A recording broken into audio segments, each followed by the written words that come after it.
Welcome to Sociology Vibes, where we simplify challenging ideas into easy to understand insights.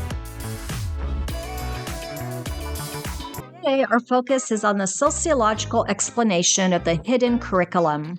This concept was first introduced by educational psychologist Philip W. Jackson in his 1968 book, Life in Classrooms, and expanded upon by sociologists.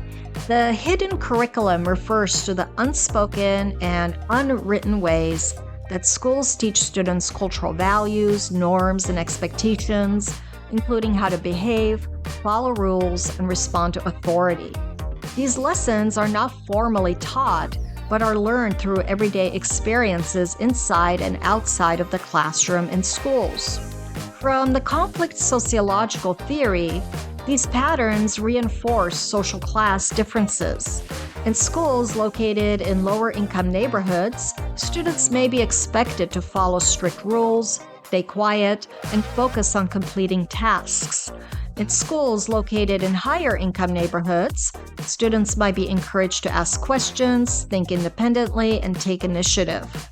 Students learn when to speak, sit still, follow schedules, and how to respond to instructions. However, they also learn which behaviors are rewarded, such as being compliant and staying on task, or challenging authority and think critically to solve problems. These differences in socialization extend beyond the school system. They prepare students for distinct life experiences as they move into adulthood. Students who are taught to follow directions and strict obedience are socialized into lower-paying occupations where structure and supervision are emphasized, such as retail, warehouse, or service work. Students who are encouraged to express ideas and take initiative are socialized into higher-paying occupations that involve leadership, problem-solving, and decision-making, such as managers, professionals, or business owners. These differences shape how people interact with authority in everyday life. This includes the level of comfort with following instructions without question versus feeling confident, speaking up, negotiating, and advocating for oneself. These patterns also influence parenting. Research by sociologist Annette LaRue in her 2003 book titled Unequal Childhoods showed that parenting styles reflect social class. In upper-middle-class families, parents practice concerted cultivation by actively encouraging children to ask questions, express opinions, and speak confidently with adults. Parents enroll children in structured extracurricular activities such as soccer, piano lessons, and tutors.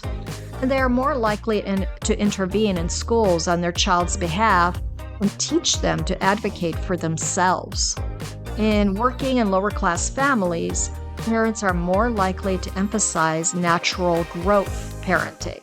This includes respect for authority, following rules, and allowing children more independence in unstructured time and free play, with less direct involvement with schools.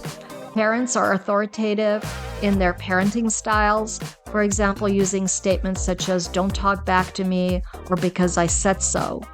Children learn to be obedient, constrained, or feel hesitation with authority figures, and they are taught to listen and obey their teachers. From a conflict perspective, these patterns are not random. The hidden curriculum reproduces and perpetuates existing social class inequalities by preparing different groups of students for unequal opportunities and roles in society. From this perspective, schools are not the great equalizer. Rather, they benefit students from higher income backgrounds more than lower income backgrounds. Students from wealthier families get the message that their ideas are important, that their questions deserve answers, and that leadership is expected of them. Students from working class backgrounds are taught to stay quiet, follow orders, and not cause trouble. These unequal expectations can extend not just to class, but race and ethnicity and gender.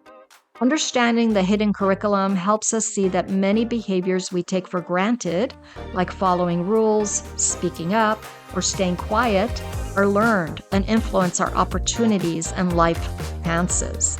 We can reflect on the expectations we learned in schools to better identify social inequalities in society. And this makes sociology fascinating, don't you think?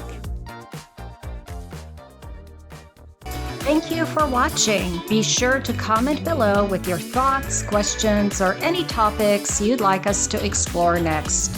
Let's keep the conversation going and our community growing. See you in the next Sociology Vibes video.